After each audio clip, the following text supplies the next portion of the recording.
Jeff Kibonge et Sayo Mokili, les deux légendes du football congolais, totalisent à chacun 80 ans. Eh bien, on a décidé de faire quelque chose, comme je l'avais annoncé la fois dernière. Les préparations continuent. Tout sera officiel d'ici le 2. Vous serez fixé où sera organisée la manif et surtout qu'est-ce qui va se passer ces jours-là. Et c'est dans ces cadres-là que je reçois sur ce plateau Monsieur Malbanga, ancien de Bilima, ancien Léopard et surtout ancien capitaine de Léopard. Avec lui, nous allons essayer de parler déjà de sa carrière dans l'équipe nationale des Léopards et nous allons rendre hommage à ces deux vieux. La série, c'est le début d'une série des émissions sur le 80 ans de Kibonge et Sayo Mokili. Mademoiselles et messieurs, bonsoir, bienvenue dans notre émission Congo Mosika Sport. Eh bien, ce soir, spécial Kibonge et Sayo Mokili, toujours dans les cadres de leurs 80 ans. Nous avons décidé de réaliser une série d'émissions et surtout, j'ai recevé sur ce plateau les différentes stars de notre football, ceux qui ont arrêté le football. Ils passeront pour rendre hommage à ces vieux jusqu'au jour J, c'est-à-dire, ça sera, je pense, des informations que j'ai, ça sera le 12 juillet prochain à Neuilly-Plaisance. Nous attendons les confirmations du comité d'organisation. Alors, viens Malbanga, bonsoir. Bonsoir Ripo. Bonne nuit. Ça va. Santé Kitoko. Mouké, bon, on tient la route. Quoi. Ah. En tout cas, tu as un biololo pour la première fois dans la télévision. Depuis un moment, na bandi Olanda qui t'es tenu ton rendre hommage dans ma vieux Sayo. C'est Sayo, na vieux Kibonge, battu yo yebi. Tu rebêtes à l'isolango. Mais quand on a quand même tout profité pour te bêter à l'isolo à Léopard. Pour ébeler, baraté, que toi, mi balé tout ça nango. Et ça, vieux, on a tout besoin. Et ça, Léopard à l'iloté. Yango, tout ça, la émission spéciale sur ça. Nsangonini, ndenge nous a dit Mikolo.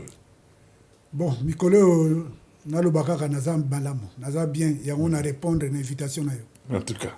Alors, vieux tombé tel solo dans le Léopard.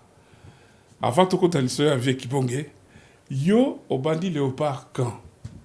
Tu as vu au bétail na Bilima, tu as mélangé tes carrière non na Bilima, tu as bétail yango. Mais alors, tu as ta histoire na yo na Léopard. Premier Léopard na yo, ça date de quand? Premier Léopard Nanga, ça date de l'année 77. 77. La circonstance, c'est le Kotara Léopard. Léopard, ils ont se préparé pendant des tournois en Chine. Babimisaki baliste. Et comme on a dit pour la toute première fois. Bah sélectionné. Bah sélectionné. Moi, on a appelé ma machine à Léopard. Première fois. Pour la toute première fois de l'histoire à la commune Nanga. Mais malheureusement, tout cela qui est entraînement, mais je n'étais pas du voyage. Bah retenir yote. Bah retenir bisoté. Bino banay. Ngai na baninga nanga mususu. Ah, net ba joueur à Bilima avec banay. Donc na joueur à Bilima, ezalaki ngai na Santos pour la toute première fois yépé bazwa qui est na Léopard, mais totikalaki seul Mputu qui gardien na biso moto osala qui voyage. Alors tant au côté au raté Léopard, au côté Léopard finalement quand alors? Tant que raté voyage wana ba provoquer match moko na Congo Brazzaville. Donc ba inviter les sous kaka Léopard. Donc à part ba oyo ba kende ki biso totikalaki nde bato salaki voyage wana ya Brazzaville. Ah, donc yaki o bakena Léopard bakende kuna Chine o batikalaki ba renforcer ba mona ba misusu pour beta na Brazzaville. Alors tambo sali préparation na Brazzaville et après to sali beti match na Brazzaville et sili to zongi na ba club na biso. En attendant oyo ba utaki ba uta Chine ba ya pe ba to gagner championnat. Alors premier match na yo officiel les quand?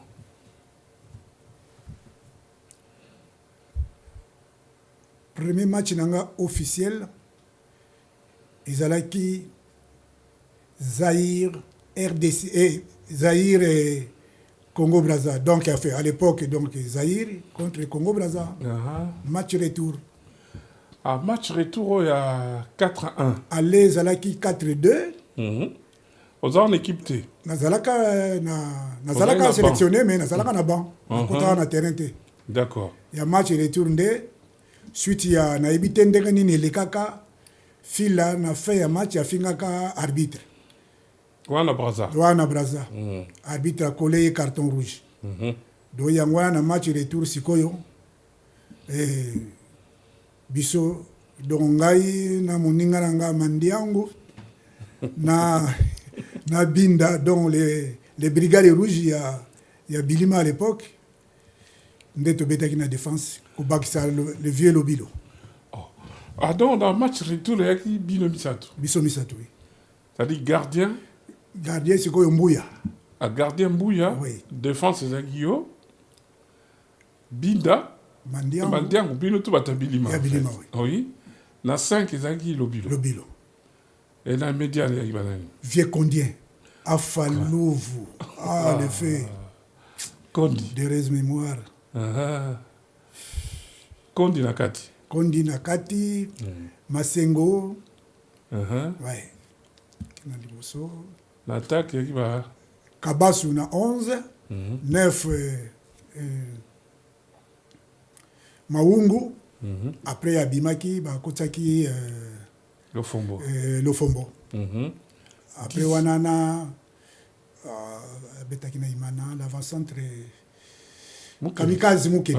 Mukendi. Voilà. Bon, c'était Zaranan.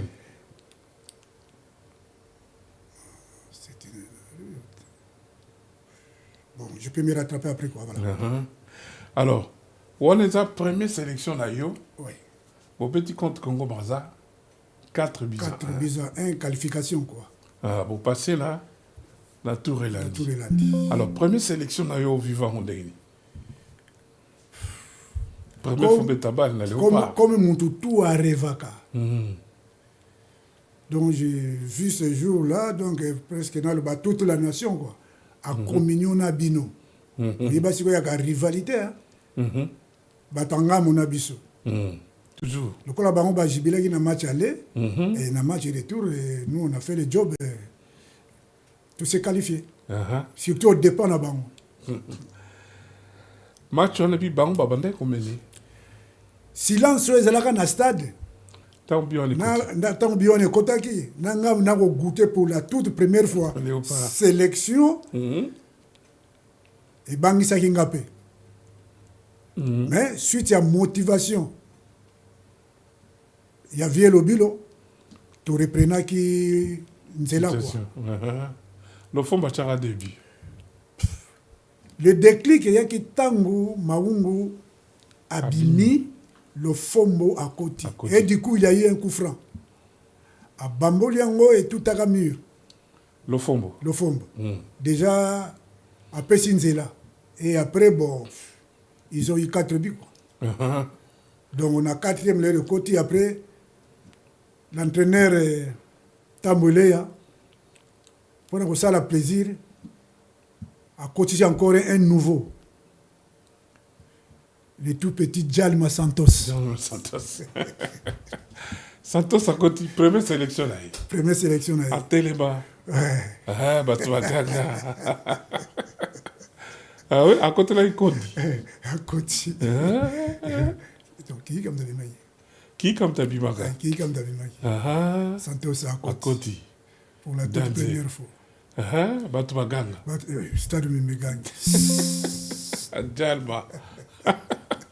Ah oui, alors voilà, tu as gagné 4-1. Tu as gagné 4-1, tu as qualifié. Pour le match en Guinée. Tu comme le match en Guinée, match aller, ils arrivent en bilinga, mais tu as gagné quand même. Qu'est-ce qui s'est passé? Match aller, ils arrivent vraiment boulot, mais tu as gagné qui? Donc, Batiaki Bisso, la situation, mon copain, il y a Malamouté. Défense, oui. Défense, tu as qui Malamouté. Pour n'angana le barapo n'andenge nini. Bah déprenez toujours même défense oya contre Congo. Mais Mandiango azalagiti. A tout le retourner ba. Bon bah c'est comme Mukoji. Ah mais la place Mandiango. Mukoji. Mukoji a beta kana mazembe libéraux. C'est-à-dire numéro 4. Numéro 5. Numéro 5. Lobilo abetaka na vita numéro 5. Bango 2 ba 5. Bango balé ba 5 na ba 5 bazala habitué ya kozalaka bango moko. Sans marquage ya adversaire. Du coup, tozaki bat bango Guinée profitaki ba comme voyez la biso batu mi balé. Deux joueurs contre un. Tu vois comment on s'est retrouvé ndengwana. Parce que moto ole razako kende boye. Ye aza 4 ayebita ndenge na sala bango balé donc bazaki nanu na donc le bilo na automatisme. Je les condamne pas. Je les condamne pas mais 5 na 5 ba mesana kozala bango moko automatisme ezalaki te. Nani ake na couverture to nani sala boye non. Tant fois yo on s'est retrouvé na deux joueurs. Donc yangwana premier mi-temps vraiment ezalaki vraiment boulot. Babi Bengali si la sala bino msala. Mais c'était normal. C'était normal et à ça la musala tango tout ça là il faut beta ndengwana donc marquage penza ezalaki te. Wana yo na binda bana terrain. Ngai 3 binda 2. Binda 2. Voilà. Mukoji na Lobilo na 4. Na 4. La médiane? La médiane Kiika? Oui, Kiika. Konde alaki sute. Konde alaki sute nani ya Mazembe nani Masengo? Te Muyomba nani Mutole? Papa Selonso à côté, il y a côté kota. Il y a côté kota tango makamutambla ki mwa na tak tozali na Mayele, Mayanga. Mayanga la Santos? Santos oui. Santos? Santos oui. Oui, Santos. Et puis nani Masengo. Masengo. Alors ba Guinéen penda ba compliqué biso d'Algérie. Ba bi défense ezali malamute. Tozali na vraiment boulot. Vraiment. La défense tozali na vraiment boulot. Ngakutu na deuxième mi-temps na babimisa ngai. Ah obimaka ko. Babimaki ko 17e mutaiko remplacer ngata Mondele. Le vieux Badra. Vieux Badra. Ouais. Alors, la première mi-temps il combien? La première mi-temps tozalaki na match nul. Un but partout. Deuxième mi-temps, Toti, Biel Bosso qui passe dans la Pierre Mayele et à l'aube. Kangi a frappé premier but. Toti, deuxième but, va égaliser 2-2. Et attention, Babi, tu as bako tia biso ya ndeni. Biso mo bato tia bino poto na biso. Ah bon, tu as bino biso? Oui. Ah ouais? On a marqué 5 buts, on a gagné 3-2. Chikalu. Ah, Chikalu Azalaka. Azalaka, il est numéro 2. Il est même dans 2 buts contre son camp. Kolenga lenga. Bon, justement. Donc il y a là encore à ça les couverture. Mais la couverture on a le ballon et na ballon a mis yango na filet, ba côté na filet. Oh. 2 buts dingue moko. Naza sous la image té. Ah voilà, alors Mayela se distingue quand il a 2 buts. Ah ouais, Mayanga Zaki na premier match international. Oui, a tué 2 buts. Ah Noko. Oh, oui. Noko. Ah ouais? Alors, match retour, tu as bon, match retour, biso ngala zaka du voyage. Ah, donc, exclurio. Tu as Tamundele, le a remplacé Kingai na latéral gauche, et Yemuto à Kendeki. Kune Simba qui était Topoli 3. Kuna Topoli qui 3-1. Tolongwe. Alors, Léopard va continuer. Yokomi, capitaine à Léopard quand? Nakomi, capitaine à Léopard. Tulingaka tokende tournoi ya Jeux Afrique centrale. Oh, ils en Angola. Oh, il y a en Angola. Donc, de là, Natikalaki, le col ancien, quoi. Ah, parmi les autres, quoi. Qui capitaine en Angaya de Yabilima, Mouti Salayi que, Nakoma capitaine. Mais voilà, ce qui n'a pas eu bossa na te na côté comme qui capitaine à Léopard na Madagascar. Ah, éliminatoire. Mémoire et zongelinga dans na Madagascar. Si voilà Coupe d'Afrique centrale et qui après. Voilà. Qui comme tu as remplacé qui le Bilo parce que les Rwanda le Bilo a sauté. Qui a comment il capitaine? A capitaine na match contre Mozambique. Du coup, dans la semaine, le bilo qui est poto. Tu voyages, tu communes à Madagascar. Entraîneur Kalala, Ali Kotia joué à Mazembe comme capitaine. Bakinois balobi non. Et ko salama te. Ponai. Lobi bongo ka salama te. Lokola lobilo azate malbanga za capitaine ya Bilima zo beta Coupe d'Afrique. Ye a comme capitaine. Mondenge eligaki. Donc yangwana. Kala a CDP Bengingai babi lelo à partir de lelo yo komi capitaine. Ozo ke ondeni. Neka balobaka rêve oza ko rêver parce que je ne croyais pas peut-être un jour dans la capitaine à Léopard. Mais na musala na yo na dynamisme na yo tout peut arriver quoi. L'air na zongi na chambre nanga donc le longa na olata brassard ko. Bon. Tali non liboso match Simba pona tala penda soki na uzala na poa na ngo quoi. To beti match premier mi-temps 0-0. Mais papa non d'abord na hymne national. To tandami au lieu va bête la voilà match aller. Au lieu va bête la biso la Zaïroise. Va bête debout congolais. Déjà.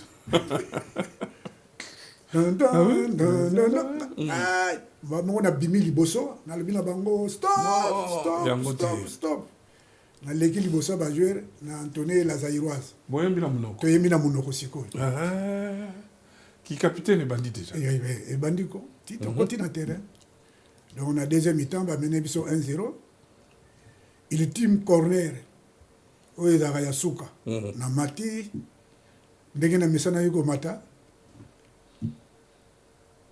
Fila kati yango na timu tout. Donc on a inauguré du capitaine nanga 1-1. Tozongi na Kinshasa. Ndenge na lobia wa Chikalo a ti debi na poto na biso donc 2-2. Donc là nous sommes éliminés. C'était une semaine après débâcle na biso contre Kano. Kano, oui. Tulinga ko ko kene match on ate. Na ipona lokumu ya mboka kaka. Ba biba ukanga biso. Là on a kenaka jeudi. So babi so bokete bakanga. Ukanga biso. Bon ba jeudi ba kotia. Là on a kenaka jeudi. Après vendredi, dimanche, samedi, dimanche match. Ba to rango pe ba compliqué biso lisusu 2-2. Donc éliminé. Corner pe kaka ondenge za ya suka na kei pe kaka boy na mati be mutu et kangame 3-2. 3-2 qualification. Donc à l'aller comme au retour donc au Tchebabi. Na Tchebabi bon. On confirmer qui confirmer pe na qualifier mon pays. En tout cas. Ba héros wana batanga bango mingi te. Et rotanga ma vie. Batanga bango mingi. Il n'est jamais trop tard. Voilà. Alors, je vous rappelle, je suis avec Malbanga Maria, c'est un ancien de Bilima qui est devenu Drago par la suite. Il a joué la Coupe d'Afrique des Nations. Bon, il a joué la Coupe d'Afrique des clubs champions en finale avec Bilima contre l'équipe de Kano de Yaoundé en 80. Mais ce soir, je les reçois en tant qu'ancien de Léopard, toujours dans les cadres, de rendre hommage à nos anciens, Kibonge et Sayo Mokili. Alors, dans l'équipe Mozambique, il faut au bêta na Cameroun. Je vais la zate. Il faut qu'on le caille à côté Abidjan. Kamazali, Bobutaka Zali, Machuana et Zalaka vraiment avec pression. Bête son histoire, Machuana. Na ba nyoso wana tozalaka na arrivé ya Mbungu, Bifle, Mbungu Tati. Babsan bazalaki pe ebele. Le Fombalate. Samba ka ibele, bazaka ibele. Donc les vrais, voilà. Babsan c'est zalaka ibele. Bon, mais match pe zalaka na malam. Match là mta zalaka biso bo na la kapé mingi tengata na terrain. Monsieur l'arbitre marocain. Kanayi. Oh eza ko mona na leini. Kanayi. Na match aller wana. Na match retour, match aller ezalaka na kini to ganaka bango bien kama. Bien kama. Maye la voix qui bouge. Siko na match retour. Okezwa 6. Nyonso to bazali ko sala mayele l'arbitre akangi miso bakosala nini koniata ya vis-à-vis baudu wana koniata pene ya koniata yanko mais arbitre akangi miso akipaka te bapenalty wana ye nini ya penalty eza te kaka lere joueur akokoya pion penalty donc on pouvait rien déjà leur bati 1 te égaliser 1-1 un but partout tozongi na deuxième mi-temps calvaire na beta babale mais calvaire ya danse mbala moko to cédé hein. ah ouais On n'avait plus le moral hein. Gaston azalaka Gaston azalaka babi abeta bale na match wana azalaka mais akokima akosala suka nango babloke yo suka nango oza bloqué tozi 6 lelo eza bien mais kala arbitre mar donc soko bazwi yo bapesi yo nyonso tout parce que baoluka qualification te bakopesa yo nyonso tout il faut pas passer tozwa 6 6 pire match na banana sala carrière na ngai ya football bakotia biso 6 buts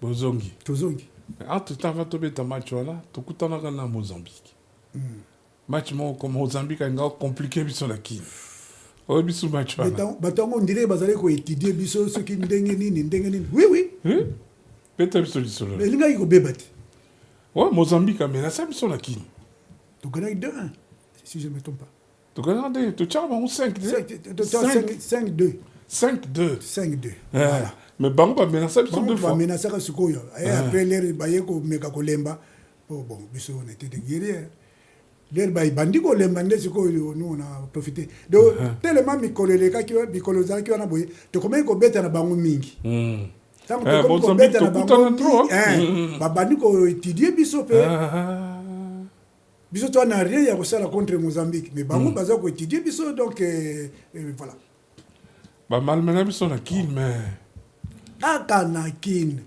eza mais lere tokendaka epai na bango tokogane bango 2-1 okogani bakokuna babi bakomplika bino mpe sukuna mais kuna tosali kaka 2-0 après tobloqué bobeta su te pam na deuxième mi-temps match elingi osila boye bati penalty ah oui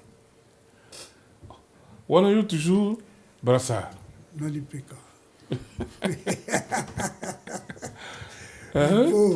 olongwe Mozambique toza qualifié il faut tobeta na Ghana il faut tobeta na Ghana vie makambo nini bosala omoni bamboka mosusu c'est facile ya komona ngo na mosika mais lere okokoma kuna atmosphère d'abord oyo kovivre nango ya avant match biso toza bien bacongolais biso toza bien congolais ya Kinshasa torespectaka adversaire mais makambo biso ozala komona na l'étranger eza kozala pire net na Ghana wana match aller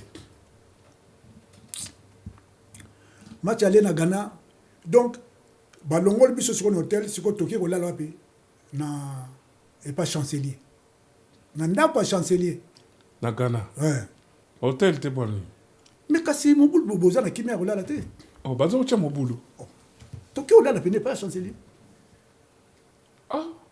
makelele banindo balingi voilà tokilali epa ya chancelier ntango toyaki na stade bokoma na stade bocomplika bango date tocomplike bango ya somo match eyokende 2-2 bino bakomene to bango biso tokomenaki bomenaki bango quand même tomenaki bango toti bango bati babakisi biso toégalize donc botiaki bango mpena tiaki bango vrai panzi likolo ko na atyaka babina biso kuna en tout cas mémoire 81 il y a longtemps mémoire bosiko retour biso nde baki ojola biso joueur moko meme na lie azalaki te soko mpe azalaki ghanéen soko mpe azalaki ndenge nini ngai nayebi te mwana moko ya moke akotaka na match wana abedi pele ya moke ba 17 ans tozokipe te parce bia oyo eloko te orke ye mutu asali 2 passes wana coup sur coup même action ya bale mais bipede na George Alassane 2 coups de tête wana alors que nous déjà mobati atiaki tozali komene tobai tozokende finale Gaston Tchembi azolela tozokende finale vraiment ki toki phase finale raté sous. Les Rwanda nous a bedi pelete hein. Non, mais akino beta na Qatar. match na ye. Akino beta na Qatar. Ayego yeba na ndele ayo ba comme ko beta na championnat de France. Ah ouais. Ah mais pour ça quand il match ande on a pas que nous pour la sous 2-0. 2-1. Mais une attention karate. Coup sur coup hein. Azo déborder côté vite na droite kuna à le centre. Jordan Alassane même il est alors voilà. Oza toujours capitaine. capitaine. Léopard et Koufa bon, nala to kitaki. Comment c'est nga ba forfait?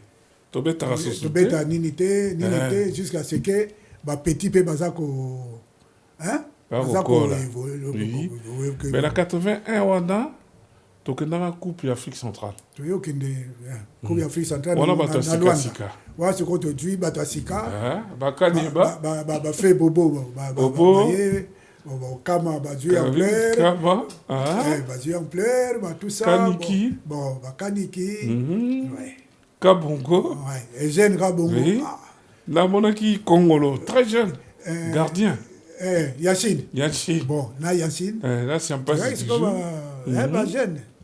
Na mon copain autotique à Bisso, moi, Nanjili, à Koufia, à Paris. À Koufia, à Paris. À Robetalma tombé. Ah, ça y est dans l'équipe, voilà. Il n'y a pas de biso. Lele nani Mamona. Ah, d'accord. Autotique à son âme. Vaillant guerrier. Vraiment. Oui. La carte, on a un deuil. Tout à fait coupé de la Minga Pépé. Ah oui, na statut quoi. Si. Minga Pépé Noël, qui est grand joueur à Congo-Brazza. A été une équipe nationale, champion d'Afrique, dans 72 de Bagangaka, na Yaoundé. Condoléances à Bisson, nos sportifs à Congo-Brazza, et surtout na famille naye kuna na Congo-Brazza. Alors, vieux, yo Léopard, capitaine de Mémélio Chansté. Tout le monde a un match à l'Inguinée, un match à Mozambique, un match contre Guinée, donc Ghana, 3-1. Bah, vrai match. Léopard, mon gros, avec Ndaya Mouteba. Ndaya Mouteba, oui. Ndaya Mouteba. Bah, vieux Kondi. Hein? Bah, Maungu. Bah, joueur, bah, Zalaki. Mais qu'est-ce qui ne devait pas marcher, au moment-là? Mais on avait une très bonne équipe, des bons joueurs. Bon, passage à vie de peu de fois Ezalaka. Passage à vie de fois Ezalaka. Pour après, Wana, tu dois. Sélection ya malamu pona ngai o tokendaka Jeux Afrique centrale na Luanda. Ba petit amike ba. Bon. Souffre nouveau wana ezangaka eye ko kota. Ba tebele baza susute ba kei. Ba vie ne on le bien Delar, ba vie batiki, ba vie Kondien batiki, ba vie Mana. To ça qui va ba on a Léopard. Batiki mbuya mpaka kena Gladia. Batiki ba jeune sikoyo baye donc yango sala passage à vie du moko ya munene 84 parce que baki ka baye poto ba Santos baye poto d'autres comme na ya poto baka bongo bakei tout ce monde là que ka bongo tout là qui après Jeux Afrique centrale les rois azana no ko bima les rois azana no frère heureusement ko yemto apia ku biso coupe wana un match on a final. Match on a final, il y a des pierres qui sont coupées là. Donc contre Cameroun, hein? Non, contre Cameroun, tout le pilote qui est contre Angola. Contre Angola. Bakolo compétition. Ouais. Donc Angola c'est qui biso 1-0. Gardien na bango Napoléon. Azo ayambi ballon, azo sakana na ballon. Abo ki ballon ndenge ba gardien ba bokaka.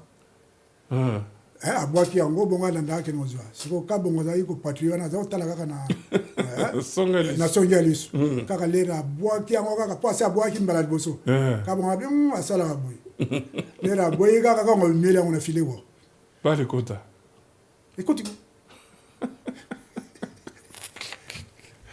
un but partout match c'est bon le quoi to les gars peut ba on a ba point médaille d'or possible c'est le récompense na ngai na baninga na ngawana ya équipe nationale ezaka médaille d'or ya Jeux Afrique centrale na Luanda 81. En tout cas c'était bien. Alors, sikoyo biso tolingi tobeta rapidement histoire à léopard. Bana na biso faut ba histoire.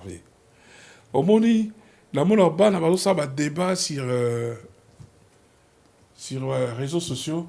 Omona penda ba sénégalais bazosala pe ba congolais. Ba petit na biso bazoyeba te que Sénégal les éloté. Baza une fois champion d'Afrique. Mais plutôt toi là tellement de coupes.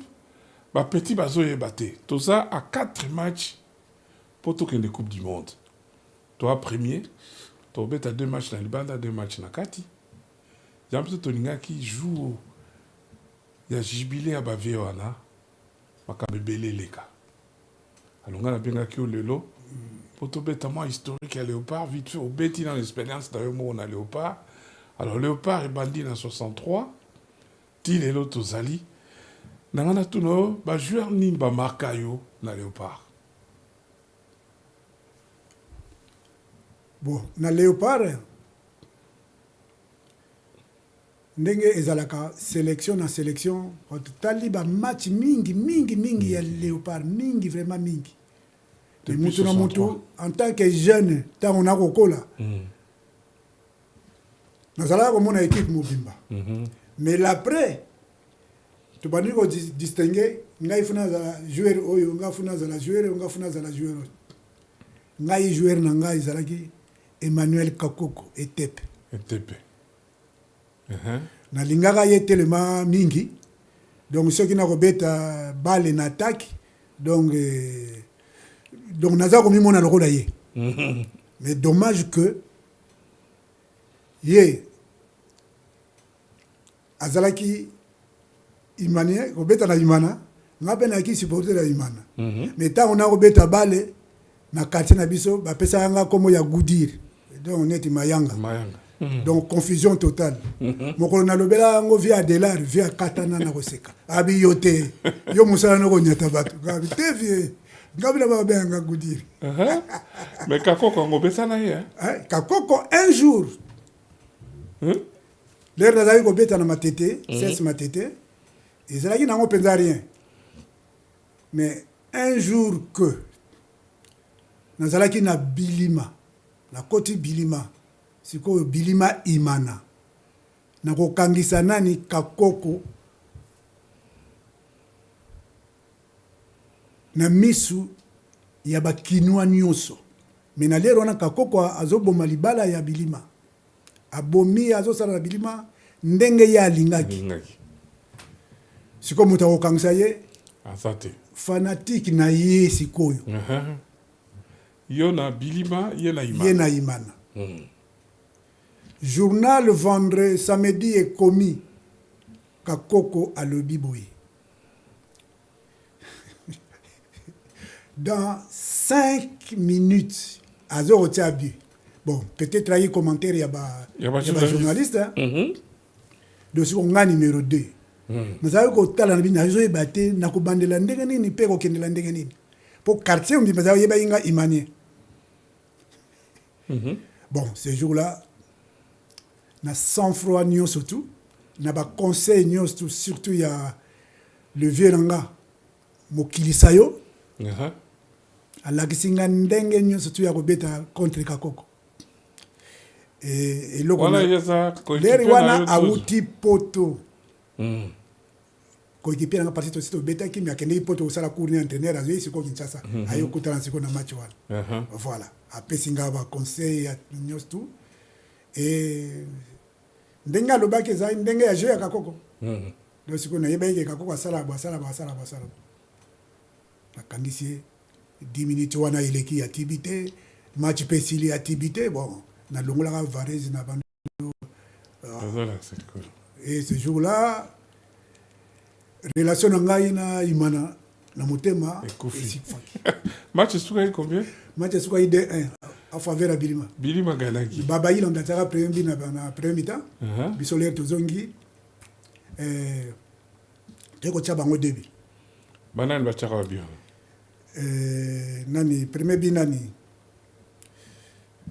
Ndongala Ndonglish. Deuxième bi ya Zumbel. Zumbel. Ah oui? Ouais. Alors, Bissot Tozo célébrait 80 ans il y avait Kibonge. Au Betanaye. Adversaire, non. Adversaire, au Bétiné longtemps. Hein? Oui. Banda 75.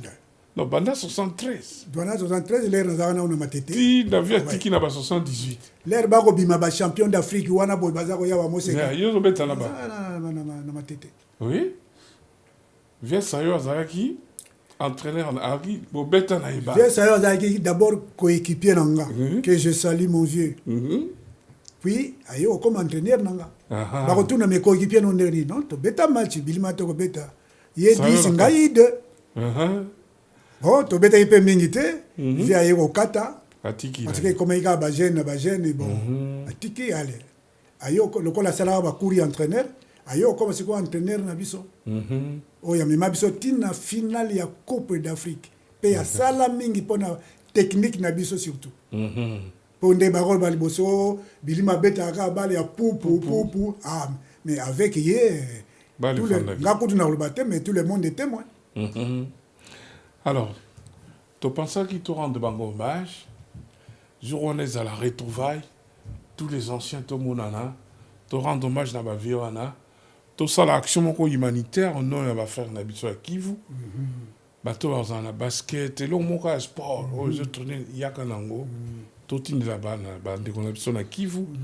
Donc ça l'exposition à ma photo pour nous raconter l'histoire. Il y a football, bateau ba mona qui était Mukuna, Nana Zalaki Malbanga capitaine, Nana Zalaki Babaïla, Nana Zalaki Kibong, etc. Donc tu as ma photo pour la biso. Alors on a habité Tango Sangwango et ça qui ont donné tout rendre hommage dans ma vie. Déjà Nazalaki na téléphone ngai pour na landaka mingi ba émission na yo. Merci. Na yo tombé na nini no ti photo ya bango mibale. Na tangi yango ti na suka na bi excellente idée. Yango du coup omoni na bengaka yo. On a repéré félicitations. Merci. Que vraiment est salama. Pour ça la bien quoi. Voilà. Surtout na biso ba toza musika pa boto. Tozala na kinité. Vraiment. Le baba ba pe ba tinde la biso ba bien. Alors, l'élo, vieux Kibonge à Talabiso, vieux Sayo Mokiliba à Talabiso, le doyen, Gana Kolinga, oh, pesa moi liloba. Na vieux Kibonge a conquisté 80 ans. Au col na vieux Kibonge, s'il vous plaît.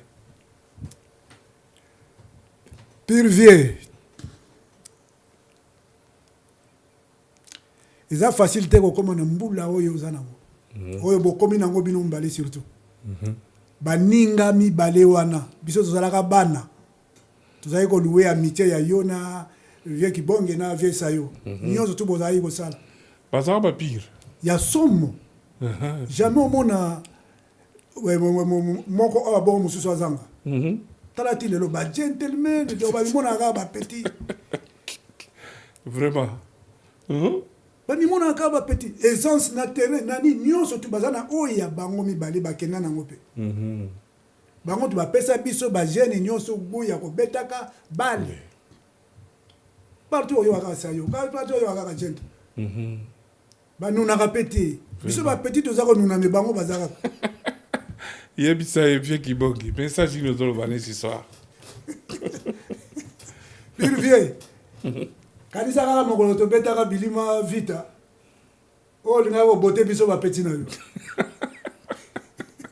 yo moko kalikila yango kaka ntango oza koloba na biso approche biso tokokima merci pour tout vieux.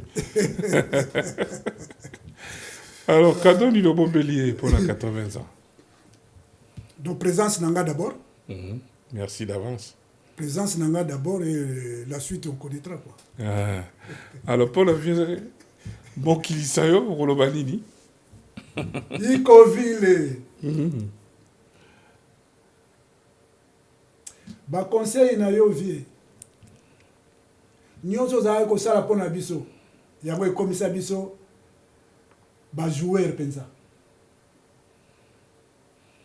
Na baninga na nyonso oya koboya za mutema mabe za problème na ye. Mais oyo sala pona biso. Eleki motuya. nakokende mingi te soki nabi kaka Icoville yo moko yebi. Merci Malbanga.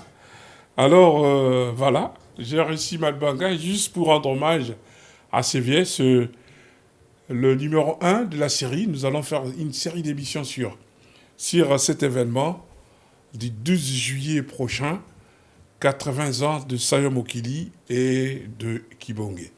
Je vous rappelle, qu'est-ce qui sera organisé ces jours-là? Nous allons leur rendre hommage, nous allons leur dire merci. Et beaucoup de manifestations tout autour. L'action humanitaire avec des collectes des équipements de sport pour les Kivu. Nous aurons l'exposition des photos tout autour du terrain pour montrer à nos enfants qui étaient ces grands qui ont marqué le football congolais. Et puis, il y aura un barbecue géant, ça sera de 10h à 22h. Et je lance un appel à vous, les sportifs, vous qui voulez participer à ces jeux, vous qui voulez nous assister, vous voulez qui nous aider à réussir ce projet, de me contacter à un numéro affiché.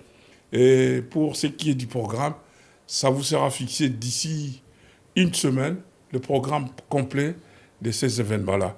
Voilà la fin de cette émission. Alors, vieux Malbanga, peut-être moi un mot à Souka, na évité, ce que moi mbote kopé ça. Batabilima ba ebele, hein. Djal mazan Allemagne, azan à Paris, azan à Bruxelles, vieux Felou Genda, etc., etc. Et on s'en a peu bien, on peut avoir mon mbote. Bon, nakopesa mbote nanga na mulopoe. Ipo ayepsinga koza na Bruxelles. Djal.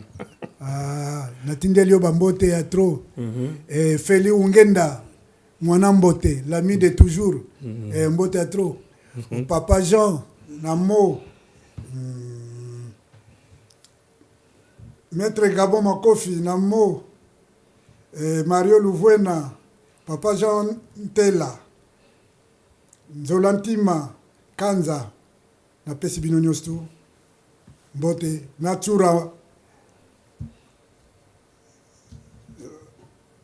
Na Katesa, na pesi yo mbote, na Soule, Mananga. Merci Mingui. Merci à vous, amis téléspectateurs, de m'avoir suivi ce soir. Merci à toi, Pierrot Bohole, du côté du Canada. Merci, Bohole, pour ces encouragements, surtout ces courriers réguliers. Merci à toi, Pierrot Bohole. Pélé Kalambuta, on n'oublie pas. Et on fait également un coucou à Pierre Catola pour vous dire que nous sommes là, nous attendons votre participation et surtout vos idées. Comment réussir ces grands jours, les 80 ans de Sayo Mokili et de Jeff Kibonge. Voilà la fin de cette émission. On va se retrouver tout à l'heure. Nous allons parler, toujours avec le même invité, nous allons parler de sa carrière dans l'équipe de Bilima. Une très très belle carrière marquée par des moments palpitants. Nous allons en parler tout à l'heure. Merci de m'avoir ce soir, de m'avoir suivi. Merci à la sympathique équipe de Christian Bamou, Sonny Mukanda qui l'a assisté et Coco Chango, sans oublier notre coordonnateur, Monsieur Roger Kabeya. Merci de m'avoir suivi et à très bientôt sur Elite Média France. N'oubliez pas de liker, surtout aimez nos émissions. Partagez-le pour que notre cercle devienne de plus en plus grand. Merci et à très bientôt. Bonsoir.